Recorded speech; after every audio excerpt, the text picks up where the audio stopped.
You are broke in your mind before you are ever broke in your wallet. You wake up every morning with the same thoughts. There is not enough. Money is hard. Rich people are lucky, and I am not.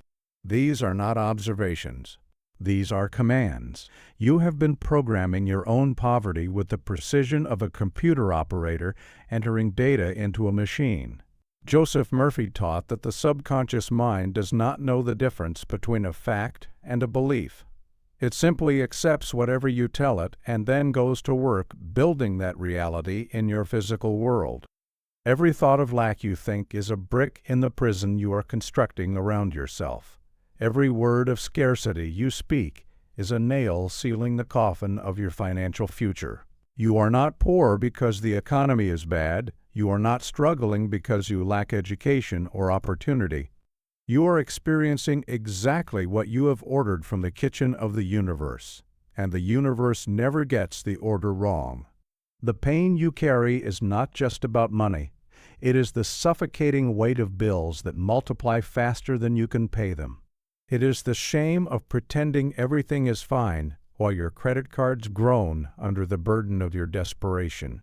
It is the secret terror that you will never escape this cycle, that your children will inherit your poverty just as you inherited it from your parents. You lie awake calculating how many days until the next paycheck. You avoid phone calls from unknown numbers because they might be collectors. You smile at work while your stomach churns with anxiety about the rent. This is not living. This is surviving. And Murphy promised that surviving is not your destiny. Here is the reverse bridge that will shatter your understanding of wealth. You believe that you will think wealthy thoughts after you become wealthy. You believe that confidence about money comes from having money. This is backwards. This is the great inversion that keeps millions trapped in cycles of lack. Murphy revealed that wealth begins in the mind before it ever appears in the bank account. Consciousness is the cause. Material reality is the effect. You do not get rich and then feel abundant. You feel abundant and then get rich. The feeling must come first. The mental state must be established before the physical manifestation can occur. This is not positive thinking. This is the law of mind operating with the same precision as gravity. Murphy promises you this. If you will change the dominant thoughts in your subconscious mind about money, if you will uproot the poverty programming that was installed in you since childhood, your financial reality must change. It has no choice. The outer world is a mirror of the inner world. When you change what the mirror is reflecting, the reflection changes automatically. In this video, we will learn the Wealth Installation Protocol, the exact method by which you reprogram your subconsciousness from poverty consciousness to prosperity consciousness. But there is a specific phrase you say about money almost every day that acts like a lock on the vault of abundance. You speak this curse over yourself without knowing it, and I will reveal it in Part 4 along with the exact words to replace it. Right now, type in the comments below, "Wealth begins in me." This is not a wish. This is a declaration to your subconscious that the old programming ends today. Subscribe to this channel because we are about to dismantle the mental machinery of your poverty and rebuild you as a vessel of infinite supply. Let us understand the architecture of the wealthy mind with the precision of an engineer examining a blueprint. Joseph Murphy taught that there are two aspects to every person, the conscious mind and the subconscious mind. The conscious mind is the thinker. It reasons, analyzes, and makes decisions, but it has almost no power to create your reality. The subconscious mind is the builder. It does not think. It does not reason. It simply accepts whatever the conscious mind impresses upon it and then goes to work manifesting that impression in the physical world. The subconscious is like fertile soil. It does not care what you plant in it. Plant seeds of wealth, and it grows wealth. Plant seeds of poverty, and it grows poverty. It is neutral, obedient, and infinitely powerful. The tragedy is that most people have had poverty seeds planted in their subconscious since childhood. Before you could reason, before you could question, you heard your parents say, "We cannot afford that." You absorbed the belief that money is hard to come by. You watched adults fight about finances and concluded that money causes pain. These impressions went directly into your subconscious without any filter, and they have been running your financial life ever since. You are not making conscious choices about money. You are executing unconscious programs. Your bank account is a printout of your subconscious beliefs about wealth. Murphy understood that to change your financial reality, you must change these deep programs. It is not enough to want more money. Wanting is a confession of lack. It is not enough to work harder. Hard work executed from poverty consciousness produces more poverty. You must install new beliefs at the subconscious level. You must overwrite the old programming with new commands. This is not therapy. This is engineering. You are not exploring your feelings about money. You are replacing faulty mental software with software that produces wealth. The mechanism is simple, but demands consistency. The subconscious is most receptive in the drowsy state, that twilight zone between waking and sleeping. In this state, the critical factor of the conscious mind is relaxed, and suggestions pass directly into the deeper mind without resistance. What you think about as you fall asleep, what you dwell upon in those first moments of waking, these are the commands being written into your operating system. If you fall asleep worrying about bills, you are programming more bills. If you fall asleep feeling wealthy and grateful, you are programming wealth. This is why Murphy insisted that the last thought at night and the first thought in the morning are the most important thoughts you will ever think. These are the moments when you are speaking directly to the power that shapes your reality. Most people waste these sacred moments on anxiety and complaint. The wealthy mind uses them for deliberate impression of abundance. Consider the nature of belief itself. A belief is not just an idea you hold. A belief is a command to your subconscious. When you believe that money is hard to get, you are not merely expressing an opinion. You are issuing an order. The subconscious receives this order and immediately begins arranging your circumstances to prove the belief true. It will guide you away from opportunities. It will make you invisible to potential sources of income. It will create emergencies that drain whatever you accumulate. The belief is not describing reality. The belief is creating reality. This is why two people in identical circumstances can have completely different financial outcomes. They are running different software. One believes in abundance and sees opportunity everywhere. One believes in scarcity and sees obstacles everywhere. They are looking at the same world but seeing through different mental filters, and the filter determines the harvest.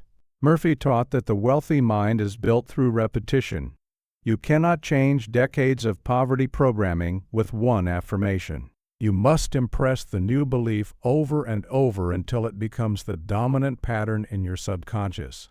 Think of it like carving a path through a forest.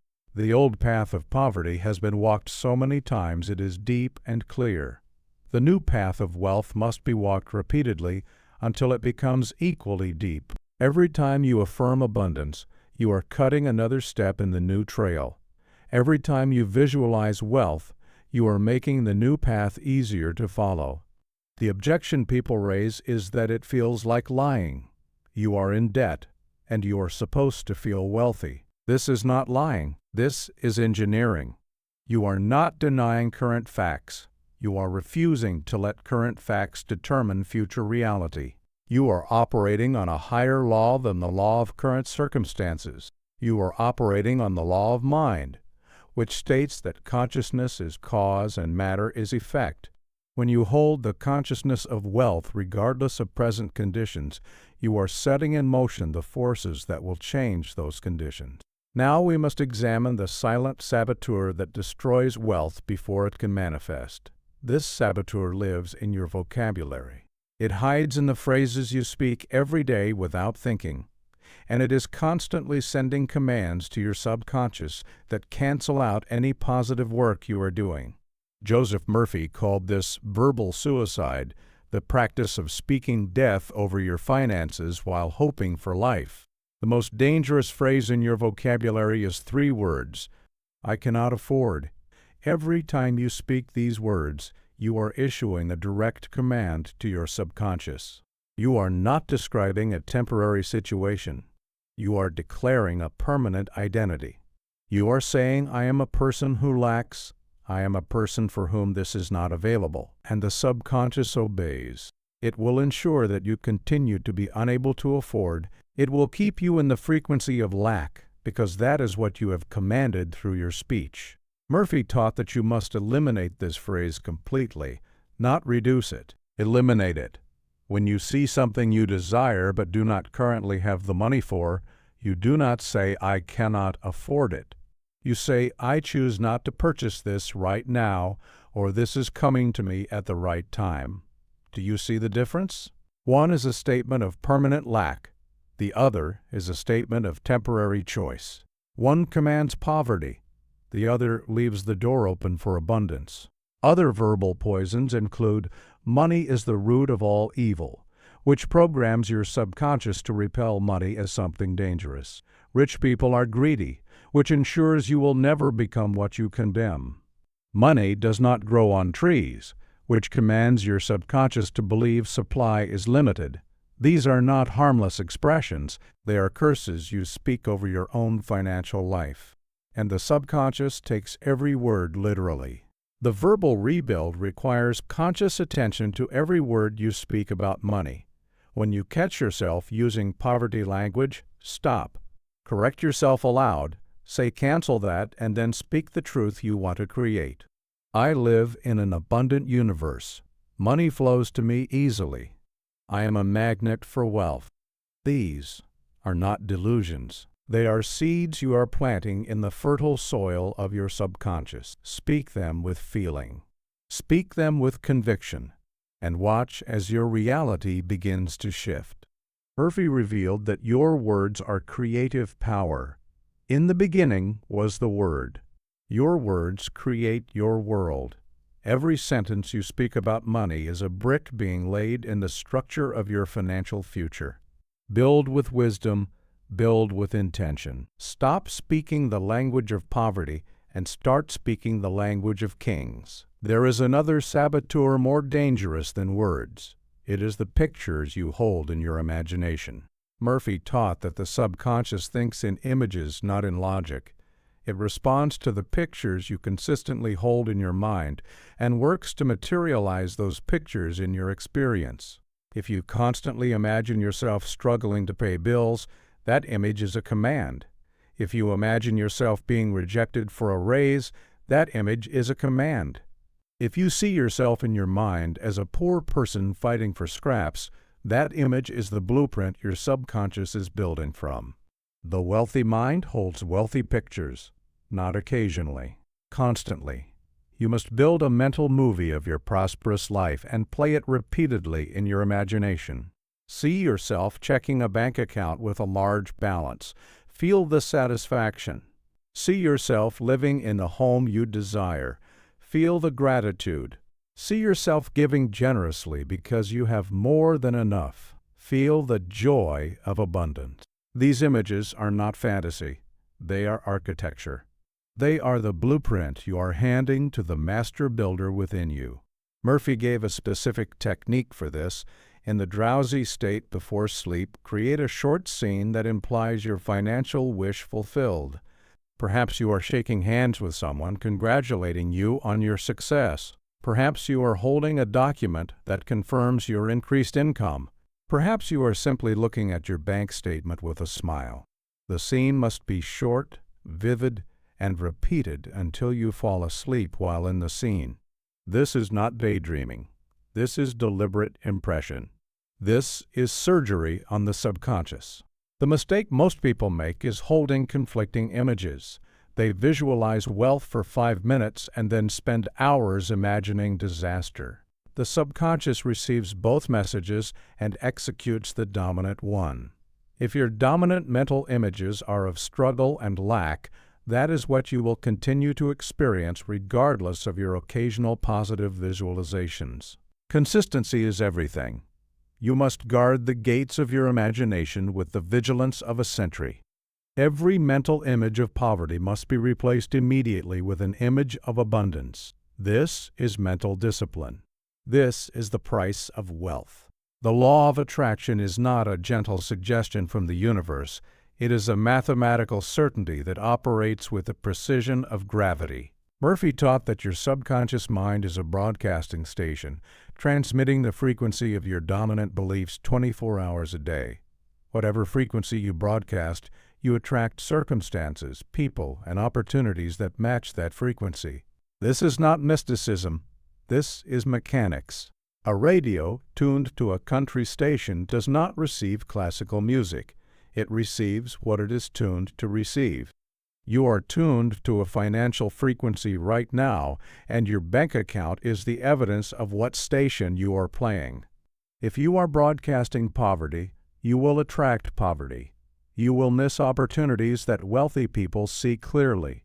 You will attract relationships that drain your resources. You will make decisions that sabotage your success. Not because you are stupid, not because you are unlucky. Because you are tuned to the wrong frequency, and the universe is faithfully delivering what you are ordering. The wealthy do not have better luck. They have better frequencies. They are broadcasting abundance, and abundance is what they receive. Murphy revealed that changing your frequency is not about changing your circumstances first. You cannot wait until you have money to feel wealthy. That is like waiting for the radio to play classical music before you turn the dial to the classical station. You must turn the dial first. You must change your internal frequency before the external reception can change. This is the great law that most people reverse. They try to change the outside to feel different on the inside, but the outside is an effect. The inside is the cause. Change the cause and the effect must follow. The frequency of wealth is not greed. It is not obsession with money. The frequency of wealth is expectation of good. It is a calm certainty that abundance is your natural state. It is the feeling that the universe is friendly and that you are meant to prosper. This frequency feels like relaxation, not striving. It feels like openness, not grasping. It feels like gratitude for what is coming, not desperation about what is lacking. When you cultivate this internal state, you are turning the dial, and the reception must change to match. Consider why some people seem to attract money effortlessly while others struggle despite tremendous effort. The difference is not in their actions. The difference is in their frequency. The effortless attractors have installed the belief that wealth flows to them naturally. Their subconscious is tuned to abundance, and so abundance appears. The strugglers have installed the belief that money is hard and requires suffering. Their subconscious is tuned to struggle, and so struggle appears. Both are receiving exactly what they are broadcasting. Both are proving the law correct. The practical application is this: you must become aware of your current frequency. What do you feel when you think about money? If you feel anxiety, fear, or resentment, you are broadcasting poverty. If you feel ease, gratitude, or expectation, you are broadcasting wealth. Your feelings are the indicator of your frequency. They are not random emotions. They are signals telling you what station you are tuned to. Monitor your feelings about money carefully. They are showing you your future. Now we must address the poison of envy and why it destroys wealth faster than any external circumstance. When you see someone with wealth and feel resentment, when you criticize the rich, when you assume that wealthy people must be corrupt or lucky or undeserving, you are administering poison to your own prosperity. Murphy was absolute on this point. What you condemn, you cannot receive. What you resent in others, you repel from yourself. Envy is not a harmless emotion. It is a command to the subconscious that wealth is bad, that wealthy people are enemies, and that you must remain separate from them. The subconscious does not understand that you want to be wealthy while hating the wealthy. It hears only the hatred. It concludes that wealth is something to be avoided, and it will protect you from becoming what you despise. Every critical thought about a rich person is a brick in the wall between you and your own abundance. Every envious feeling is a declaration that you believe wealth is for others, but not for you. You are building your own prison with every judgment. Murphy taught that you must bless what you want to receive. When you see wealth, bless it. When you see success, celebrate it. When you see abundance in another's life, feel genuine happiness for them. This is not pretending. This is aligning yourself with the frequency of wealth. When you bless the wealth of others, you are telling your subconscious that wealth is good, that wealth is welcome, that wealth is something you embrace. The subconscious then works to bring you into harmony with what you have blessed. This is the hardest teaching for those raised in poverty consciousness. They have been taught that the rich are the enemy. They have absorbed the belief that wealth comes at the expense of others. But Murphy revealed that wealth is not a limited resource that some hoard while others starve. Wealth is created by consciousness. It is infinite in potential. The wealth of another does not diminish your supply any more than another person's happiness diminishes your capacity for joy. There is enough for everyone who aligns with the frequency of abundance. The practice is simple but demanding. Every time you see wealth, every time you encounter success, every time you witness abundance in any form, you must consciously bless it. Say silently, "I bless this wealth. I am happy for this person." This abundance is evidence that the law works, and it works for me too. This blessing is not charity toward the wealthy. It is medicine for your own consciousness. It is the antidote to the poison of envy that has been keeping you poor. Consider the alternative.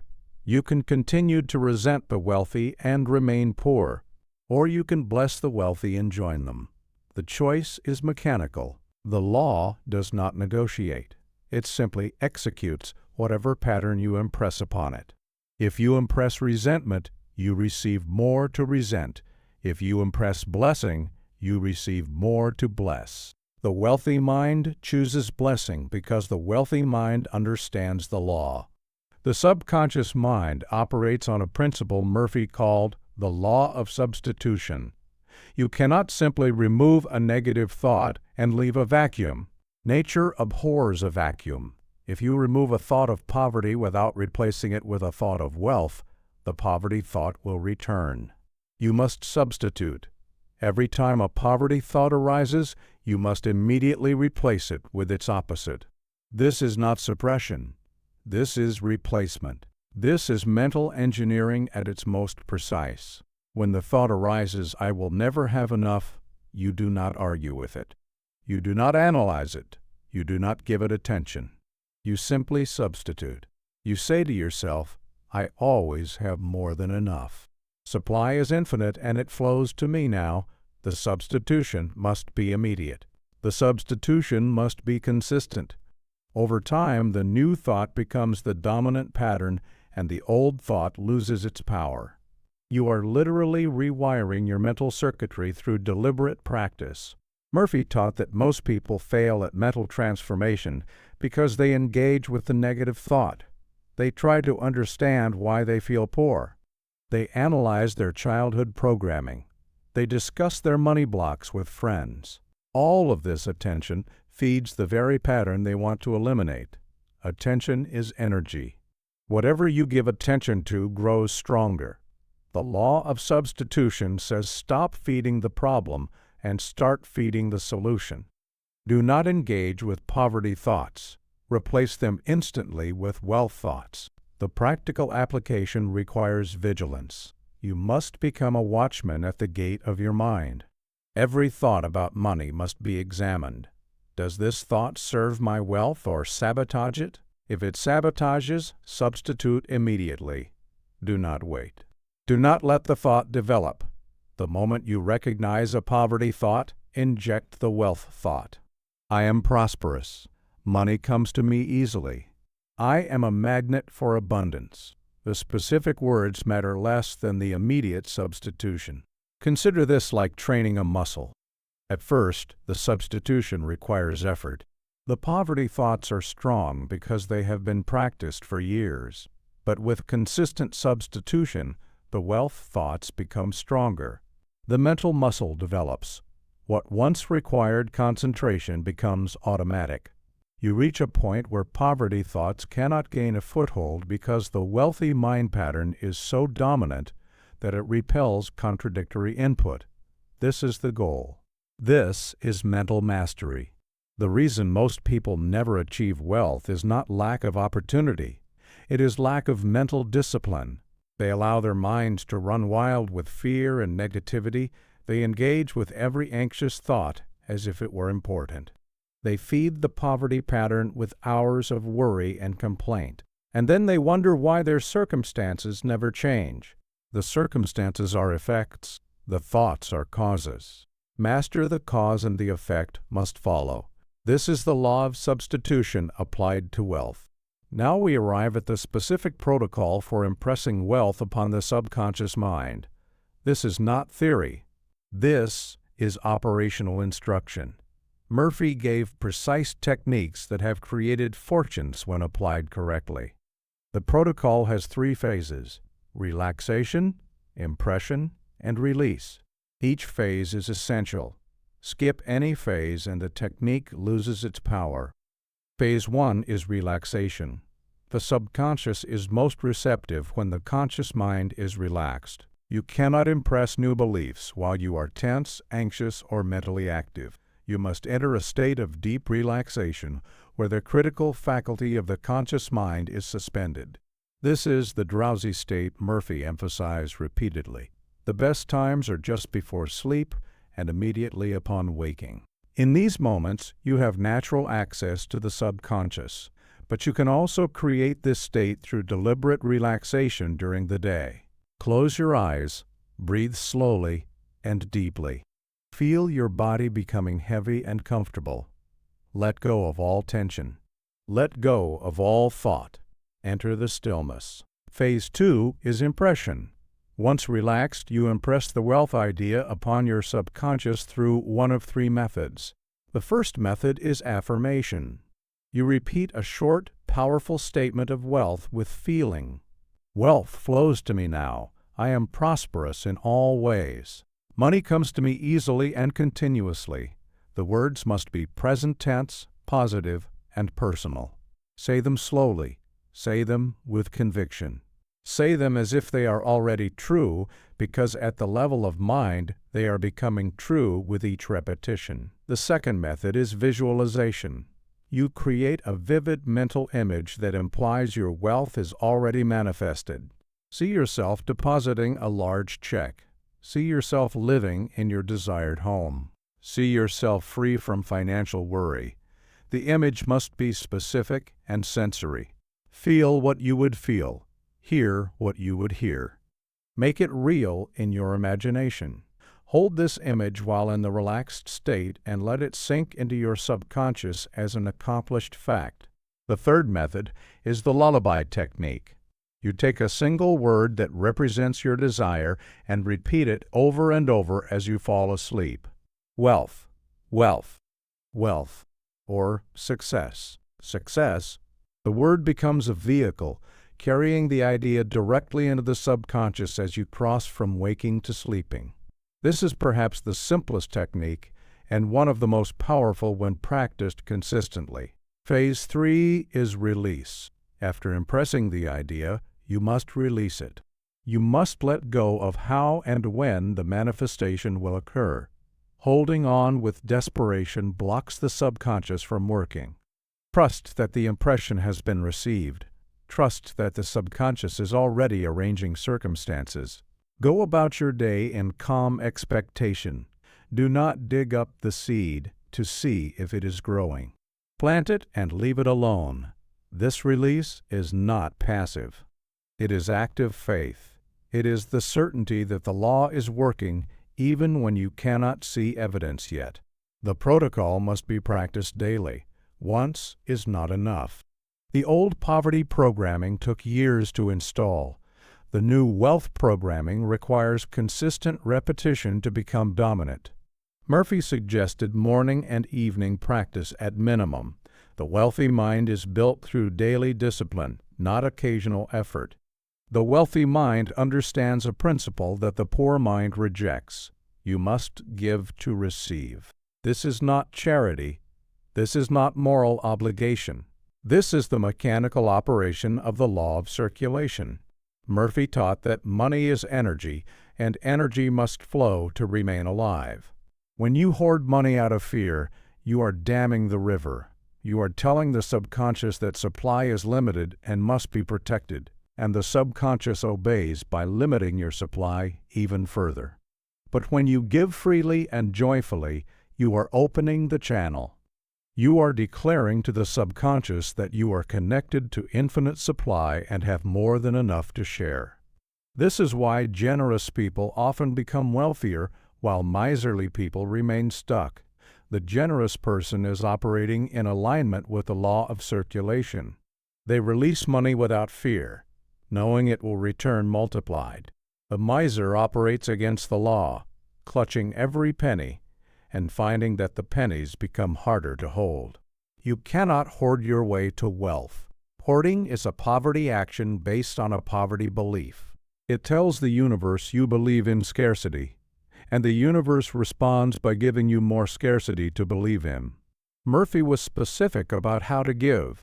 You must give without expectation of return from the person you give to. If you give expecting repayment, you are not giving. You are lending.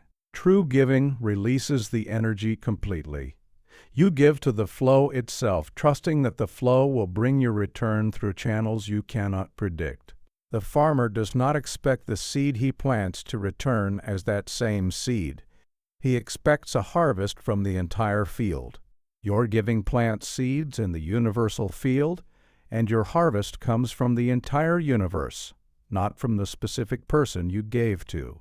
The practice of tithing, giving a percentage of your income consistently, is one of the most powerful wealth-building techniques Murphy endorsed, not because God needs your money, because you need the practice of release. You need the regular demonstration to your subconscious that you are abundant enough to give. You need the repeated opening of the channel that keeps money flowing to you. Those who tithe consistently report that they always have enough, often more than enough. Those who refuse to give consistently report that money is always tight. They are proving the law from opposite directions. Consider the wealthy person who gives freely to causes they believe in, who tips generously, who supports others without calculating what they will get back. This person is not wealthy because they give. They give because they are wealthy in consciousness, and their giving reinforces and expands that wealth.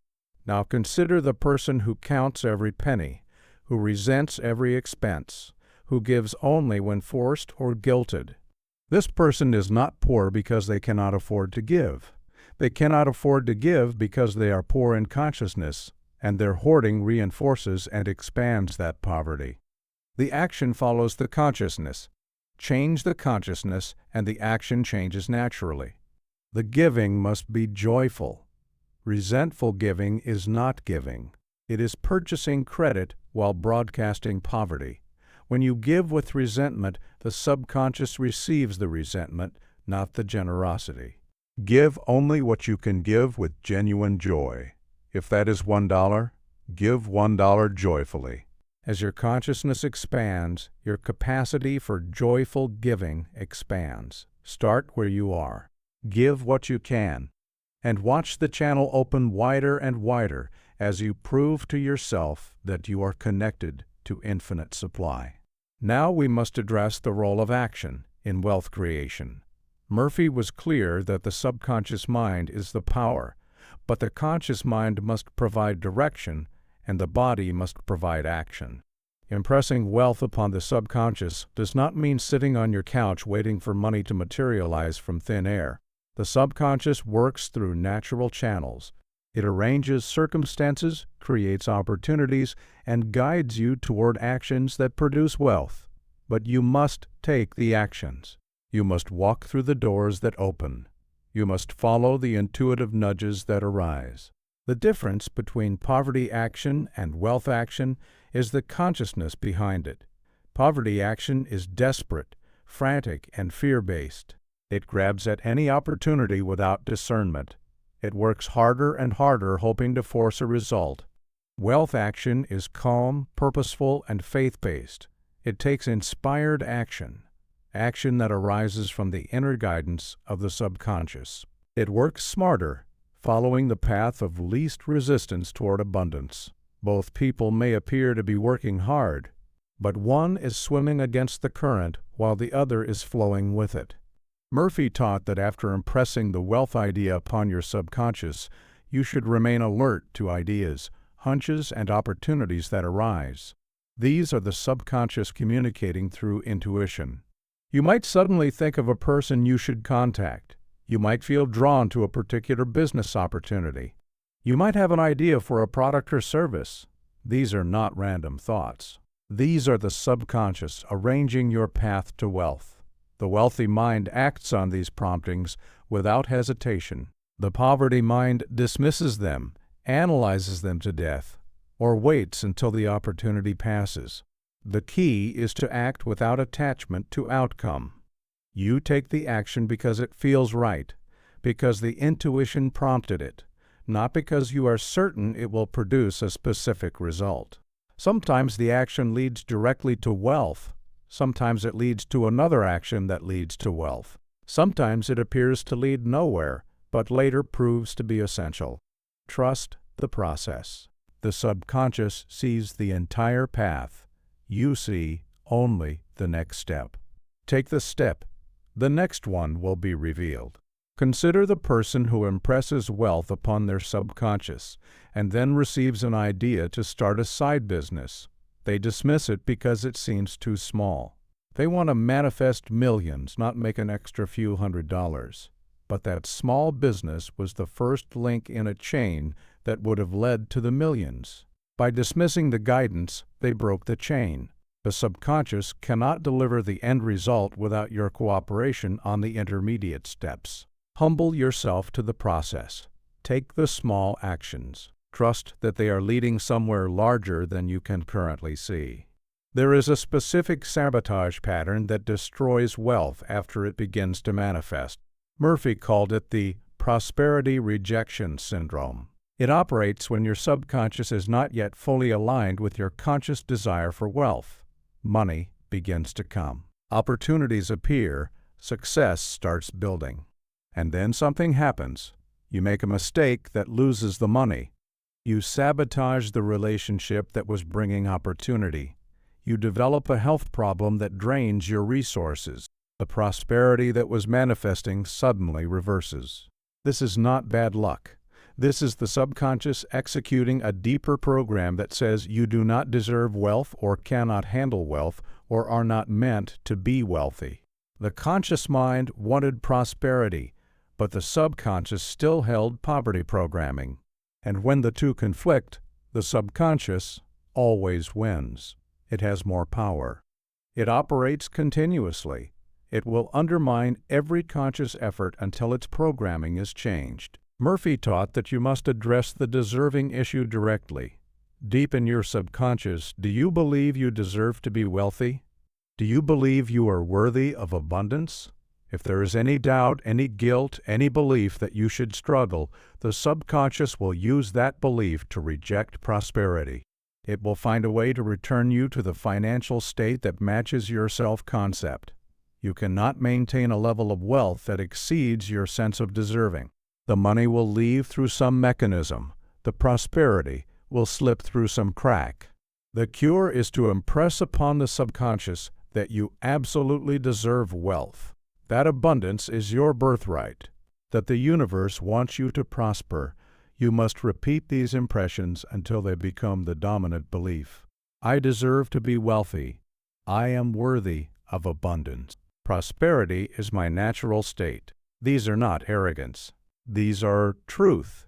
The infinite intelligence that created you did not create you for poverty. It created you for expression, for expansion, for abundant life. When you reject wealth, you are rejecting your own nature. Consider the lottery winners who lose everything within a few years. They received sudden wealth, but their subconscious was not prepared to hold it. Their self-concept was still that of a poor person, so the subconscious arranged circumstances to return them to their original state. They made bad investments. They trusted the wrong people. They spent recklessly. These were not random mistakes. These were the subconscious executing its programming. The same mechanism operates in smaller ways every day. Money comes and money goes because the subconscious is not yet convinced that you are meant to keep it. The wealthy mind does continuous self-concept work. It regularly impresses upon the subconscious that wealth is natural, deserved, and permanent. It addresses any guilt about prosperity. It heals any inherited beliefs about money being bad. It builds an identity as a wealthy person before the external wealth fully manifests. This identity work is not vanity. It is engineering. You are building the internal container that will hold the external wealth. Without the container, the wealth has nowhere to stay. The fear of loss is another destroyer of wealth that operates at the subconscious level. Murphy identified this as one of the most common blocks among those who desire prosperity. They want wealth, but they fear losing it even more than they desire having it. This fear transmits a powerful signal to the subconscious. It says wealth is dangerous. Wealth leads to loss. Wealth creates vulnerability, and the subconscious, seeking to protect you from what you fear, keeps you from acquiring the wealth in the first place. This fear often comes from observation or experience. You saw someone wealthy lose everything. You had money once and lost it. You heard stories of people destroyed by their own success. These experiences created an association in your subconscious between wealth and danger. Now, whenever you approach prosperity, the subconscious triggers fear to drive you away from the danger. It is trying to protect you, but it is protecting you from the very thing you need. Murphy taught that you must reframe wealth in your subconscious as safe. You must impress the idea that you can have wealth and keep wealth. That wealth brings security, not vulnerability. That you are capable of handling money wisely. That your wealth will grow and compound, not disappear. These impressions counter the fear programming. They teach the subconscious that wealth is something to approach, not avoid. The affirmation Murphy suggested for this fear was powerful. I am secure in my wealth. My prosperity is permanent. Money flows to me and stays with me. I manage wealth wisely, and it multiplies under my care. Repeat these statements in the drowsy state. Feel the safety of them. Let the subconscious absorb the new association. Wealth equals security. Wealth equals permanence. Wealth equals growth. Consider the person who earns well but cannot accumulate. They make good money, but it disappears. Bills expand to match income. Emergencies arise constantly. They never build lasting wealth. This is fear of loss operating beneath the surface. The subconscious is arranging circumstances to prevent accumulation, because accumulation leads to having something to lose. The solution is not better budgeting, though that may help. The solution is reprogramming the subconscious to feel safe with accumulated wealth. You must visualize yourself with substantial wealth and feel completely safe. See the money in your accounts growing year after year. Feel the security of knowing you have more than enough. Feel the peace of financial stability. This visualization counter-programs the fear. It shows the subconscious a new picture where wealth equals safety. Over time, the subconscious accepts this new picture and begins to arrange circumstances that match it. The emergencies decrease. The surprise expenses fade. The wealth begins to accumulate because the internal block has been removed. The wealthy mind operates from a principle Murphy called the assumption of success.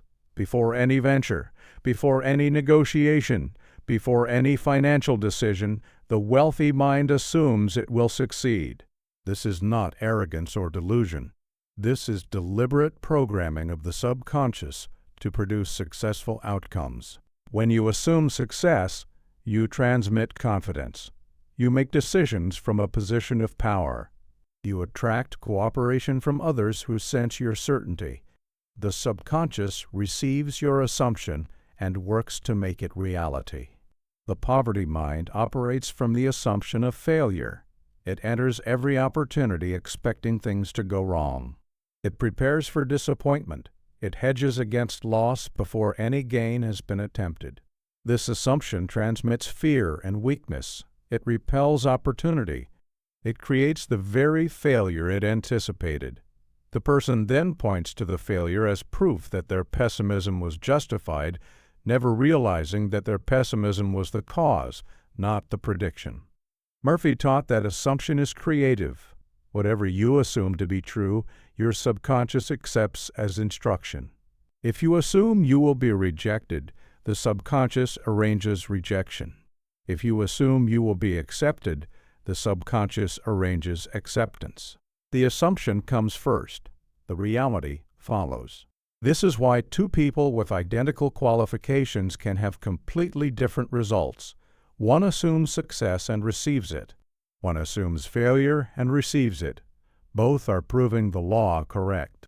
The practice of assuming success requires deliberate mental effort. Before any financial situation, you must pause and set your assumption. You say to yourself, "This works out in my favor. This produces abundance.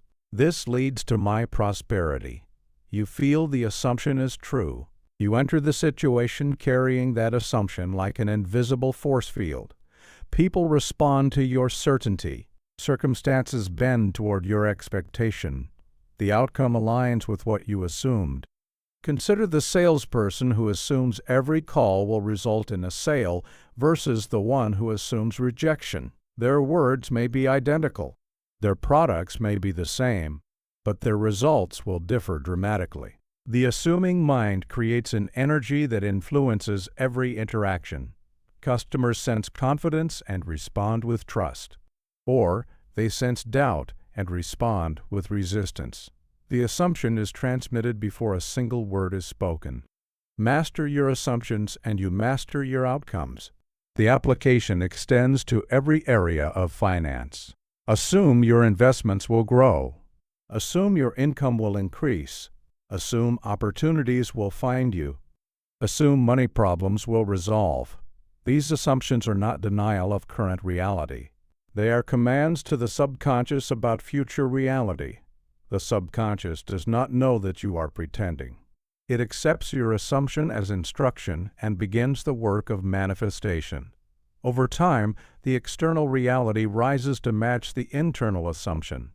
This is the law operating through the creative power of your own mind. Now we examine what Murphy called the consciousness of already having. This is the most advanced wealth technique and the most difficult to master. It requires you to feel wealthy before the wealth has physically manifested. Not to pretend you have money you do not have. Not to spend recklessly as if you were rich, but to cultivate the internal state of a wealthy person while your external circumstances are still catching up. This internal state is the magnet that draws the external wealth toward you. The consciousness of already having is based on a profound truth. Everything exists first in mind before it exists in matter. The chair you sit in existed first as an idea in someone's imagination. The building you live in existed first as a blueprint in an architect's mind.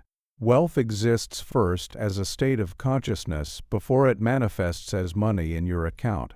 When you cultivate the consciousness, you are creating the cause. The physical wealth is the inevitable effect that must follow. Murphy taught that most people reverse this order. They wait to feel wealthy until they have the money, but this is waiting for the effect before the cause. It is like waiting to see your reflection smile before you smile yourself. The mirror cannot smile first. You must smile first. The physical world cannot prosper you first. You must prosper in consciousness first. Then the physical world reflects that prosperity back to you. The practice involves deliberately generating the feelings of wealth throughout your day. How would you feel if you had all the money you desired? Relaxed, secure, generous, free. You would not worry about prices. You would not stress about bills. You would move through life with ease and confidence. Murphy taught that you must generate these feelings now regardless of your current bank balance. The feelings are the signal. The money is the response. This is not visualization of future wealth. This is embodiment of present wealth at the level of consciousness. You are not imagining you will be wealthy someday. You are being wealthy now in your mind and emotions. The subconscious cannot distinguish between wealth that exists externally and wealth that exists internally as a dominant state of consciousness. It responds to both identically. When you maintain the consciousness of wealth, the subconscious accepts this as reality and works to create external circumstances that match. The challenge is maintaining this consciousness when external circumstances contradict it. The bills arrive and fear arises. The unexpected expense appears and panic follows.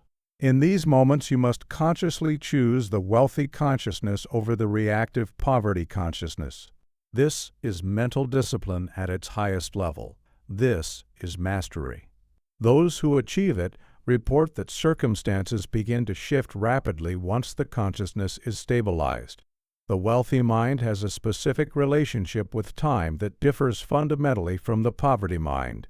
Murphy revealed that poverty consciousness is obsessed with the past and terrified of the future. It replays past failures. It worries about future disasters. It is never present. It is never at peace. This temporal anxiety keeps the person locked in cycles of lack because they are constantly transmitting fear about yesterday and tomorrow while missing the only moment where wealth can be created. Now, wealth consciousness is rooted in the present moment. It does not deny the past or ignore the future. But it does not live there. It lives here, in this moment, where all power resides. The wealthy mind knows that right now, in this instant, it can choose a thought of abundance or a thought of lack. Right now, it can impress wealth or impress poverty upon the subconscious. Right now is the only point where change is possible. The past is unchangeable. The future is created now. Murphy taught that worrying about future money problems is one of the most destructive habits of the poverty mind. Worry is negative goal setting. When you worry, you are vividly imagining what you do not want and impressing it upon your subconscious with strong emotion. You are literally creating the future you fear by dwelling on it in the present. Every minute spent worrying is a minute spent programming poverty.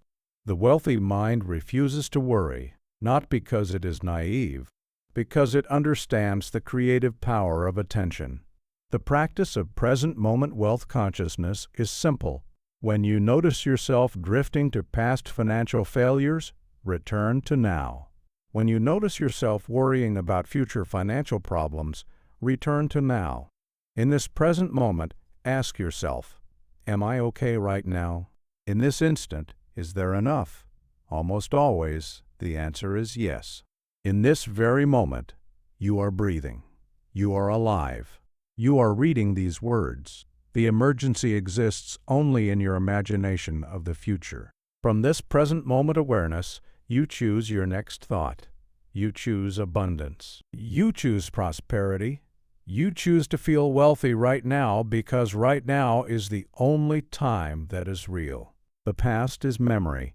The future is imagination. Only now exists, and in the now, you have the power to create anything. The wealthy mind exercises this power constantly, choosing wealth over poverty, choosing faith over fear, choosing abundance over lack, moment by moment by moment. This does not mean ignoring practical matters. Pay your bills when they are due. Handle your finances responsibly, but do not live in the future worrying. Handle what is in front of you and trust that when the future becomes now, you will handle that too. The principle of mental equivalence explains why some people manifest wealth quickly while others struggle for years with little result. Murphy taught that your external wealth can only equal your internal wealth. There is a precise correspondence between what you hold in consciousness and what you experience in reality. If your mental equivalent of wealth is small, your physical wealth will be small. If your mental equivalent is vast, your physical wealth will expand to match it. A mental equivalent is the sum total of your beliefs, feelings, and expectations about a subject. Your mental equivalent of wealth includes how much money you can imagine having, how natural wealth feels to you, how deserving you believe yourself to be, and how possible you believe abundance is. All of these factors combine to create a template, and your physical experience is manufactured from that template. You cannot experience what you cannot conceive. You cannot receive what you cannot imagine having. This is why Murphy emphasized expanding your capacity to accept wealth. Most people have a ceiling on what they can imagine earning or having. Ask them to picture $100 and they see it easily. Ask them to picture $1 million and they struggle. The image is fuzzy. The feeling is uncomfortable. They cannot hold the larger amount in their consciousness because their mental equivalent is too small. The wealth is available, but they have no internal container to receive it. The expansion of your mental equivalent requires deliberate practice. You must regularly imagine larger and larger amounts of money. You must practice feeling comfortable with abundance beyond your current experience. You must expand your sense of what is possible for you personally. This expansion may feel uncomfortable at first. You are stretching beyond familiar territory. But with practice, the new level becomes normal, and you can stretch further still. Murphy suggested a specific exercise. Write down the amount of money you desire.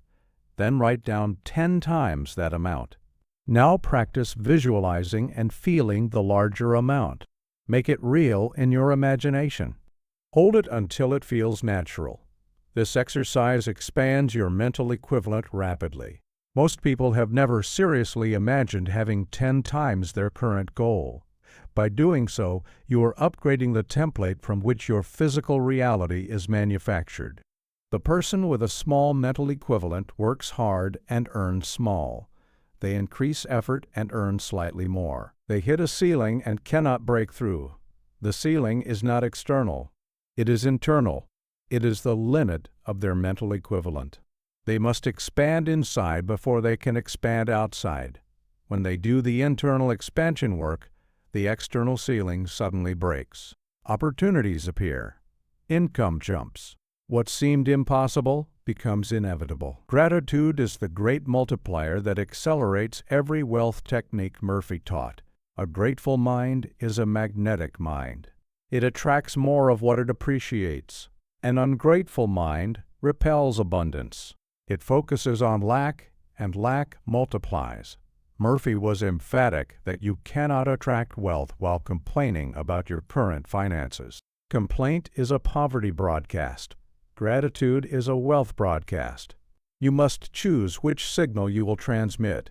The practice of financial gratitude begins with appreciating what you already have. Before you ask for more, you must appreciate what is present. Do you have food today? Be grateful. Do you have shelter? Be grateful. Do you have any money at all, even coins in your pocket? Be grateful. This gratitude is not settling for less than you want. It is recognizing that you already have more than you acknowledge. The universe does not give more to those who despise what they have. It gives more to those who appreciate it.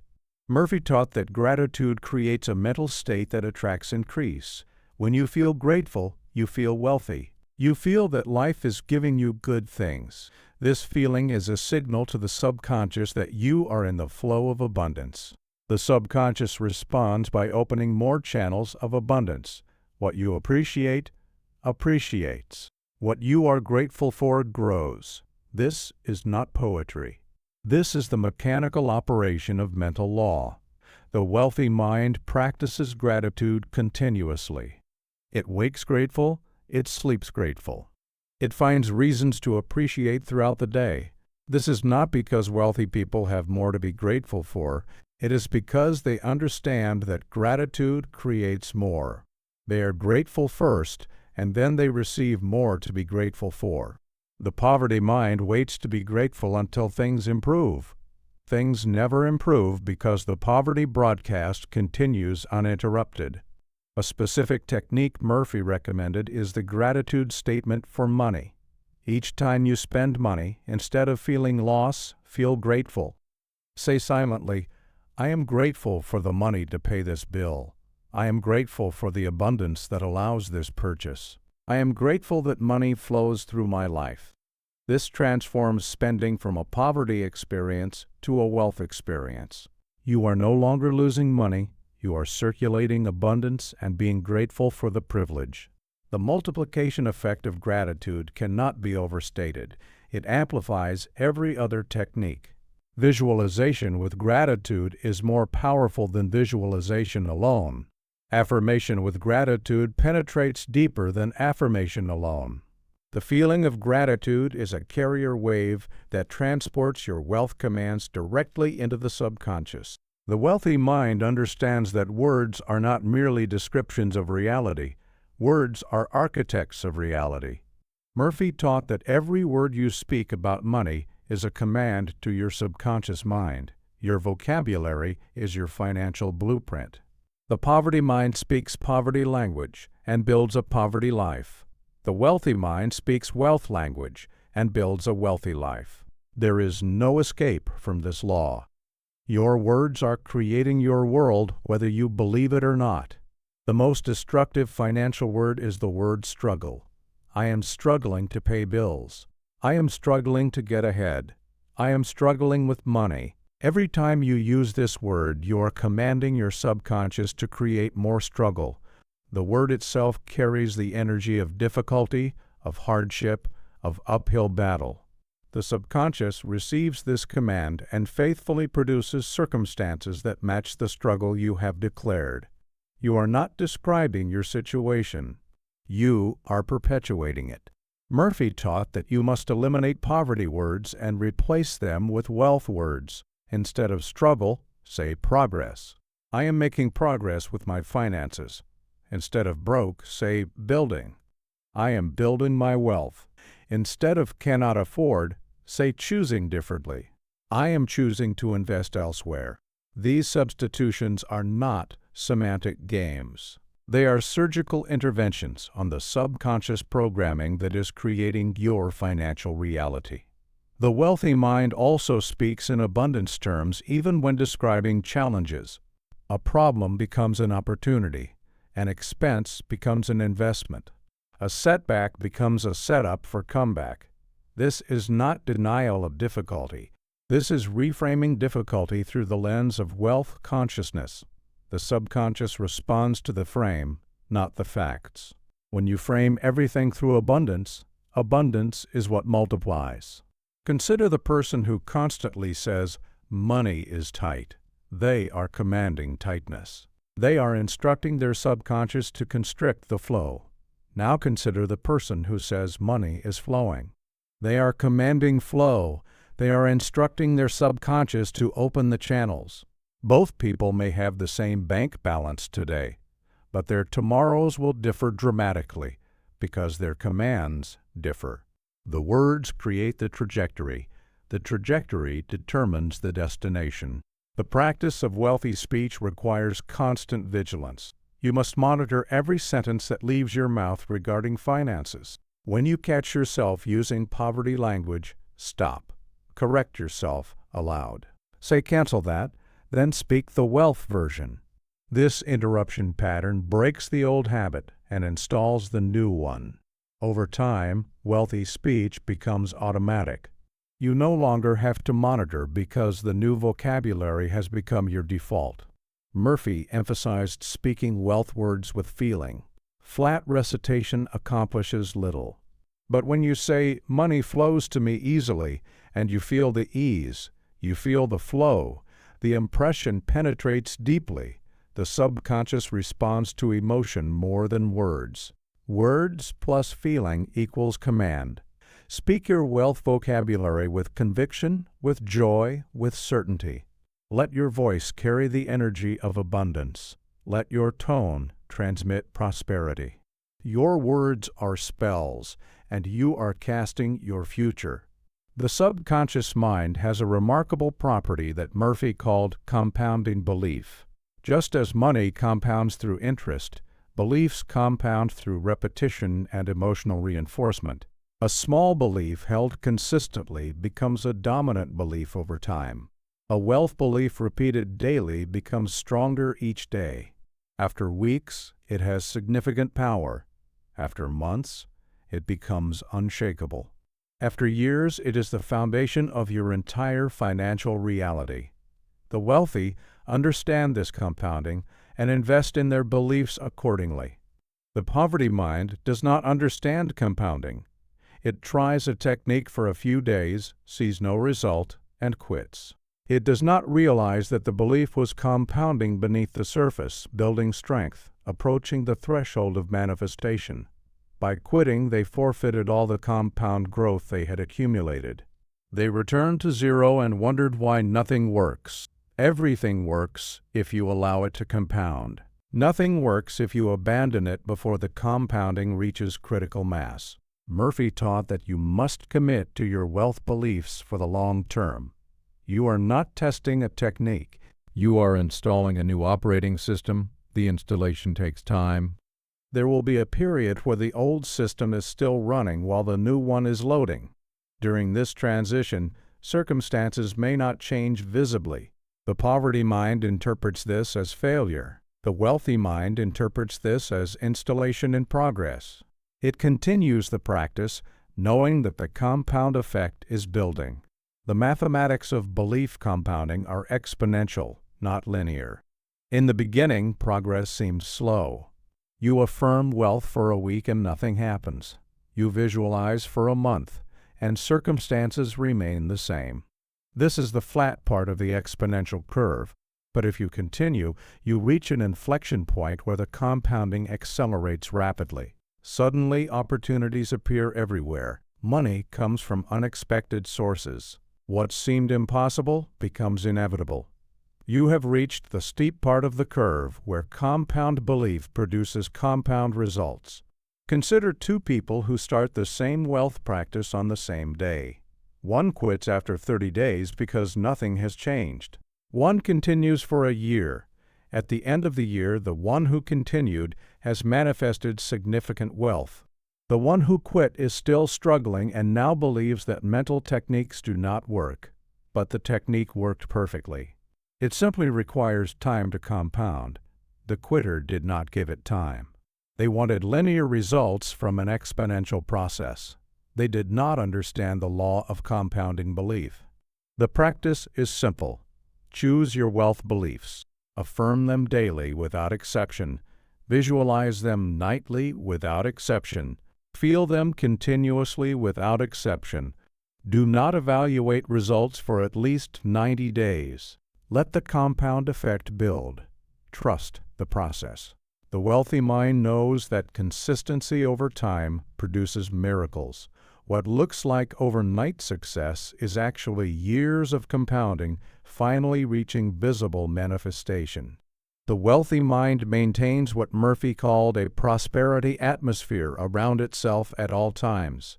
This atmosphere is the energetic environment you carry wherever you go.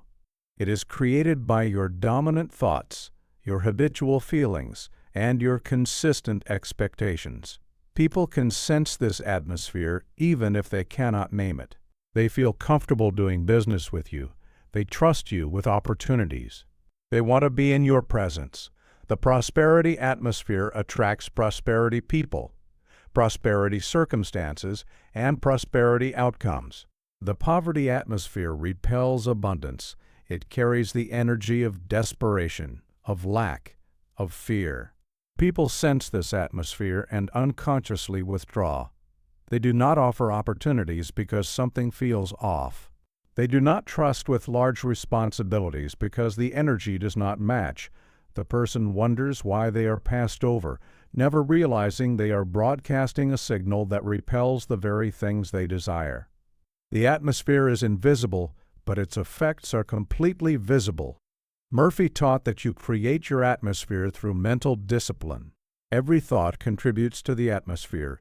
Every feeling adds to it or subtracts from it. Every word you speak thickens the prosperity atmosphere or pollutes it with poverty. You are constantly creating this field around yourself. The question is not whether you have an atmosphere. You do. The question is what kind of atmosphere you are maintaining. The practice of atmosphere cultivation requires morning intention. Before you leave your home, you consciously set your prosperity atmosphere. You think wealth thoughts. You feel abundant feelings. You expect good outcomes. You wrap yourself in the energy of success. This is not delusion. This is deliberate creation of the field that will attract your good throughout the day. The wealthy mind never leaves home without setting the atmosphere. It is as essential as getting dressed. The atmosphere is self-reinforcing. When you maintain a prosperity atmosphere, you attract prosperity experiences. These experiences strengthen the atmosphere. The stronger atmosphere attracts larger experiences. The cycle spirals upward. Conversely, a poverty atmosphere attracts poverty experiences, which deepen the poverty atmosphere, which attracts worse experiences. The cycle spirals downward. You are always in one spiral or the other. Conscious atmosphere cultivation ensures you are in the upward spiral.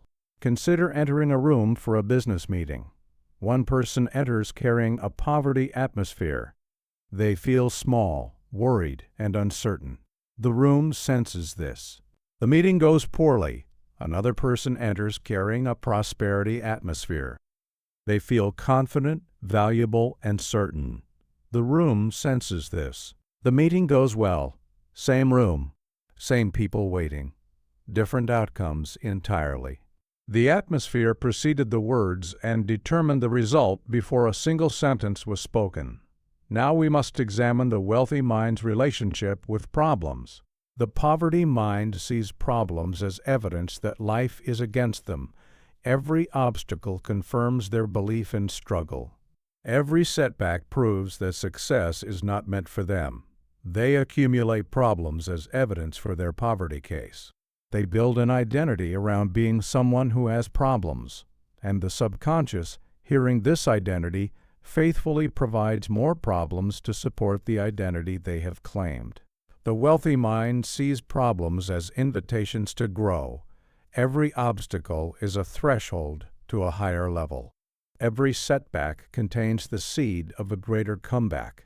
This is not naive optimism. This is understanding how the law operates. Murphy taught that problems are doorways disguised as walls. The person who retreats from the wall stays on the lower level. The person who finds the door in the wall ascends to the higher level.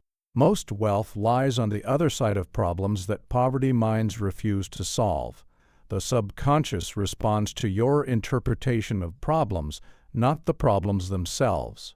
When you interpret a financial problem as a disaster, the subconscious registers disaster and creates more disasters. When you interpret the same problem as a growth opportunity, the subconscious registers opportunity and creates more opportunities. The problem is neutral. Your interpretation is creative. The wealthy mind always chooses the interpretation that serves wealth, never the interpretation that confirms poverty. Murphy taught a specific technique for transforming problems. When a financial challenge arises, you immediately say, "This is moving me toward my greater good." You do not yet know how. You do not need to know how. You simply declare the interpretation and let the subconscious figure out the mechanism. This declaration prevents the problem from registering as poverty evidence. It redirects the subconscious to find the good hidden in the difficulty. The good always exists, but only the expecting mind finds it. Consider two business owners who face the same setback.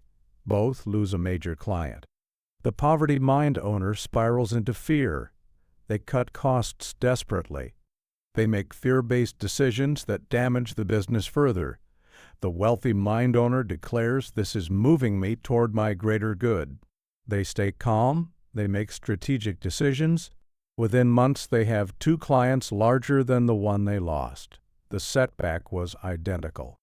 The interpretation created opposite outcomes. The wealthy mind does not deny problems. It transforms them through interpretation. It refuses to let any circumstance become evidence for poverty. Every circumstance becomes evidence for abundance, not by delusion, but by deliberate mental choice. This choice is always available. In every moment, you can choose the poverty interpretation or the wealth interpretation. The wealthy choose wealth every single time. Over years, this consistent choice creates a life that poverty minds call lucky. The concept of mental money magnetism reveals why some people seem to attract wealth effortlessly while others repel it despite constant effort. Murphy taught that the subconscious mind creates a magnetic field based on your dominant beliefs about money. If your dominant belief is that money is good, you are a magnet attracting money. If your dominant belief is that money is evil or dangerous, you are a magnet repelling money. The magnetism operates continuously, drawing or pushing financial opportunities based on your programming. Most people have mixed magnetism. They consciously want money, but subconsciously fear it or resent it. They attract opportunities but sabotage them.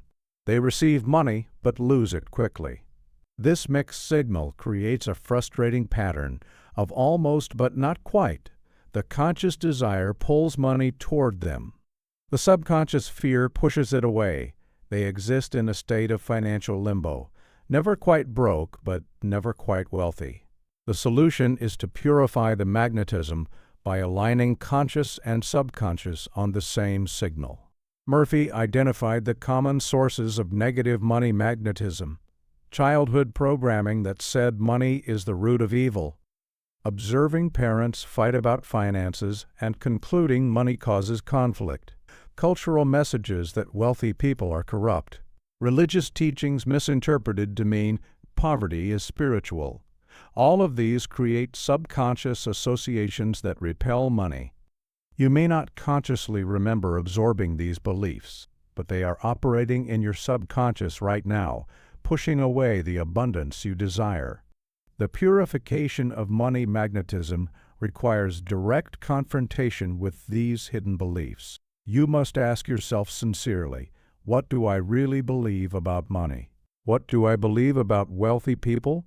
What do I believe about myself having wealth? The answers that arise reveal your true magnetism. If you find negative beliefs, you must replace them through persistent impression of the opposite.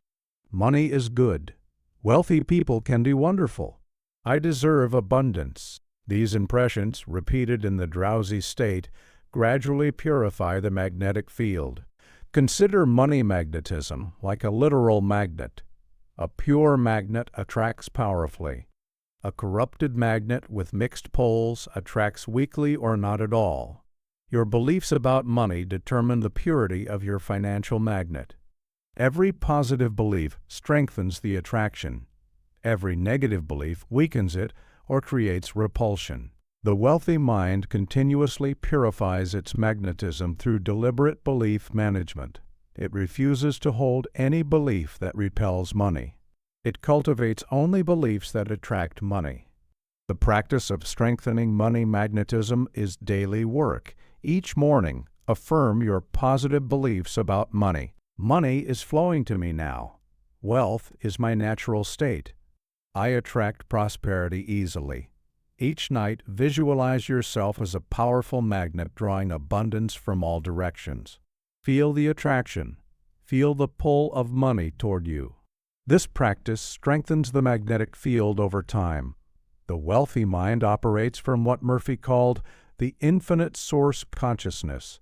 This is the understanding that money does not come from your job, your business, your investments, or any specific channel. Money comes from the infinite intelligence that created the universe.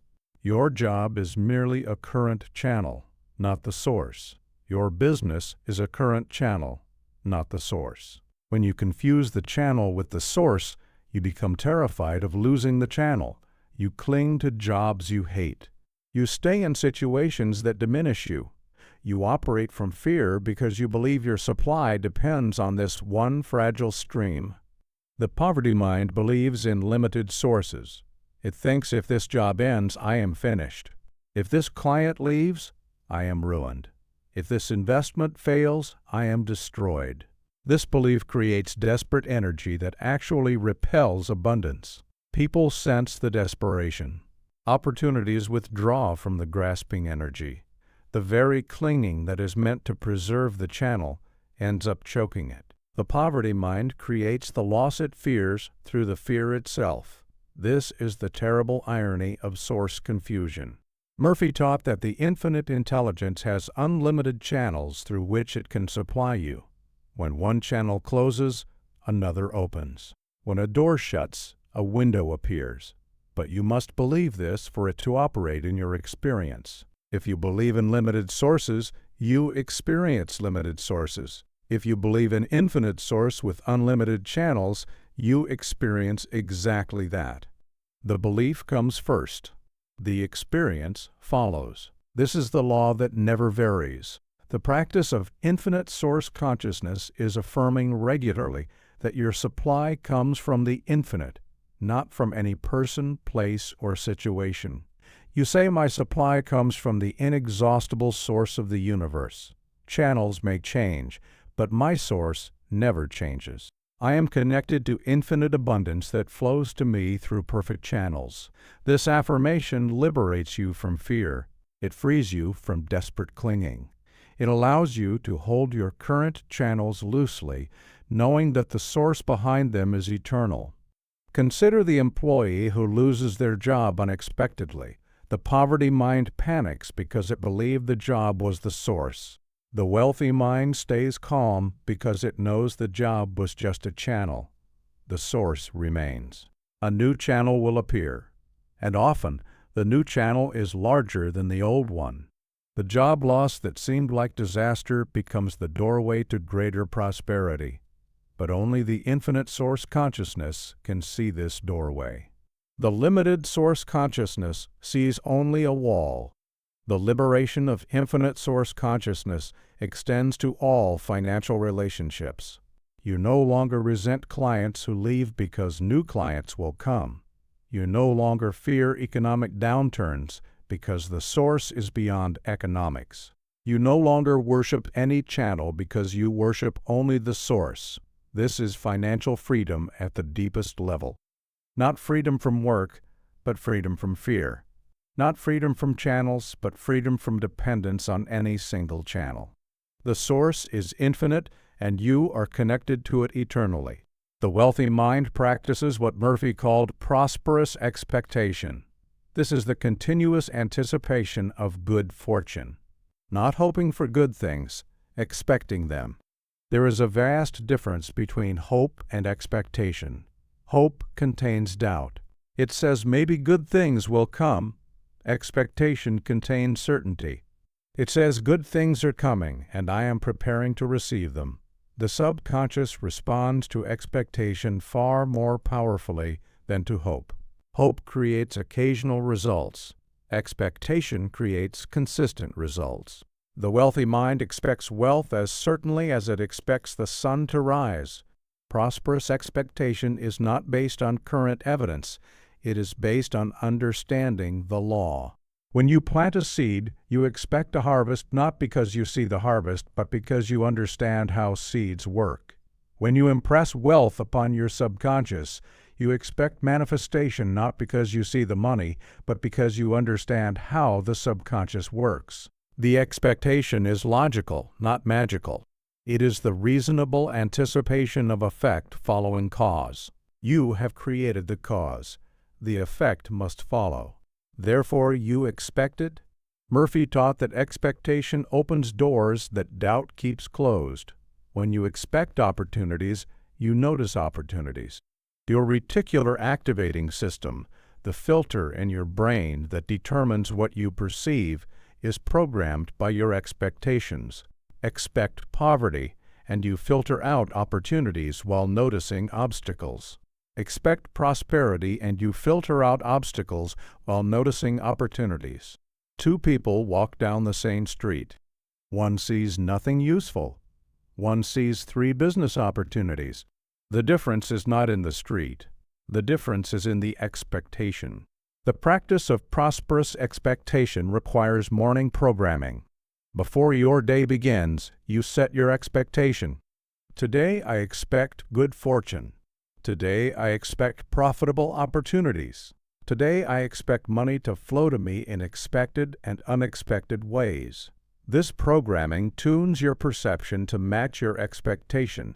You move through the day with your antenna up for prosperity signals. And because you are tuned to prosperity, prosperity signals find you. They were always there. You simply were not tuned to receive them before. Consider the person who wakes expecting a hard day versus the person who wakes expecting a profitable day. The expectation becomes a self-fulfilling prophecy. The one expecting hardship interprets neutral events as obstacles. The one expecting profit interprets the same events as opportunities. The events are identical. The expectations are opposite. The outcomes are opposite. You are not predicting your future with your expectations. You are creating your future with your expectations. The wealthy mind knows this and guards its expectations with fierce discipline. Prosperous expectation also affects how others respond to you. People treat you according to how you expect to be treated. If you expect to be valued, you carry yourself with quiet confidence that commands value. If you expect to be dismissed, you carry yourself with subtle doubt that invites dismissal. The wealthy mind holds a specific vision of financial future that Murphy called the prosperity blueprint. This is not vague wishing for more money. This is a detailed mental picture of your wealthy life. How much money do you have? Where do you live? What do you own? How do you spend your days? What does your bank statement look like? The wealthy mind has answered these questions specifically and holds the answers as a clear internal image. This image is the blueprint from which the subconscious builds your physical reality. The poverty mind has no blueprint. It has only vague desires. It says, I want more money without defining how much. It says, I want to be comfortable without defining what comfort looks like. The subconscious cannot build from vague instructions. It needs specific blueprints. When you say, I want more money, the subconscious might deliver $1 extra. That is technically more. Without specificity, the subconscious guesses, and its guesses rarely match your unspoken hopes. The wealthy mind does not leave prosperity to guesswork. It provides exact specifications. Murphy taught that you must define your wealth in concrete terms. Write down the exact amount of money you intend to have. Write down exactly how you will earn or receive it. Write down exactly when you will have it. Write down exactly what you will do with it. This specificity transforms vague desire into clear command. The subconscious now has a blueprint to follow. It knows what to build. It knows the dimensions. It knows the deadline. Specificity is the language the subconscious understands best. The prosperity blueprint must be held in imagination daily. You must see your wealthy life as already real. You must visit it in your mind so often that it becomes more familiar than your current circumstances. This familiarity signals the subconscious that the blueprint is approved for construction. The subconscious does not build unfamiliar structures. It builds what you have made familiar through repeated mental visiting. The wealthy mind visits its blueprint morning and night, making the future home in consciousness before it becomes home in reality. Consider the architect who builds a skyscraper. They do not start with vague ideas about a tall building. They create exact blueprints showing every floor, every beam, every wire. The construction workers follow these blueprints precisely. Your subconscious is your construction crew. It will build exactly what your blueprint specifies. If your blueprint is unclear, your building will be unstable. If your blueprint is detailed, your building will be magnificent. The wealthy mind takes time to create a magnificent blueprint. The practice of prosperity blueprinting requires quiet time with paper and pen. Write your wealthy life in complete detail. Make it so specific that anyone reading it could picture exactly what you envision. Then transfer this written blueprint into mental imagery. See it clearly, feel it completely, hold it daily. This is not daydreaming. This is deliberate creation. This is architecture of the mind that precedes architecture of the physical. Your wealth exists first on the blueprint. Then it exists in your world. The final teaching Murphy offered on wealth is perhaps the most important. You must become the person who has the wealth before the wealth arrives. This is the identity shift that completes the transformation. It is not enough to think wealthy thoughts while holding a poverty identity. The subconscious builds your life to match your identity, not your occasional thoughts. If you identify as a struggling person, you will struggle regardless of your affirmations. If you identify as a prosperous person, you will prosper regardless of current circumstances. Identity is the deepest level of programming. It answers the question, who am I? Most people answer this question based on their current circumstances. I am someone who struggles with money. I am someone who lives paycheck to paycheck.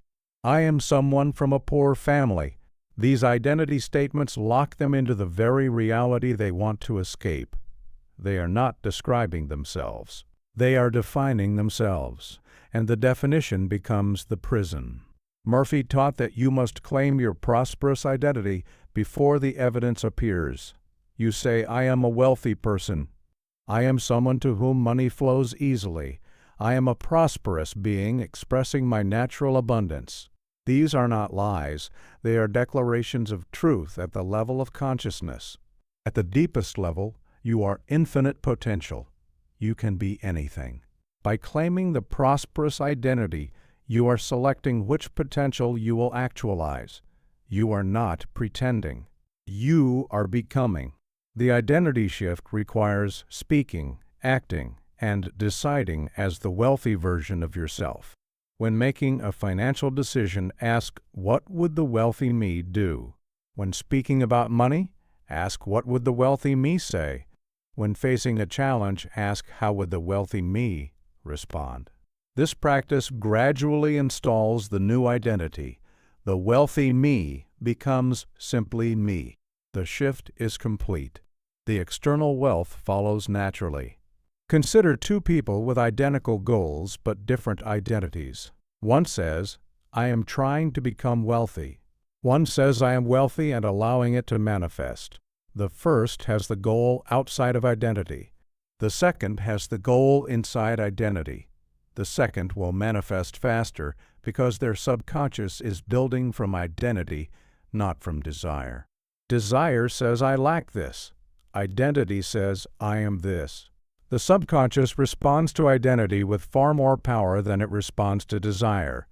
The practice of identity shifting is constant self-reminding. Whenever you catch yourself in the old identity, correct immediately. Cancel that. I am prosperous. I am abundant. I am wealthy. Every correction strengthens the new identity. Over time, corrections become unnecessary. The prosperous identity is now your truth. And the physical world has no choice but to reflect the prosperous being you have become. This is the completion of wealth consciousness. This is the final key. You do not have wealth. You are wealth expressing in human form.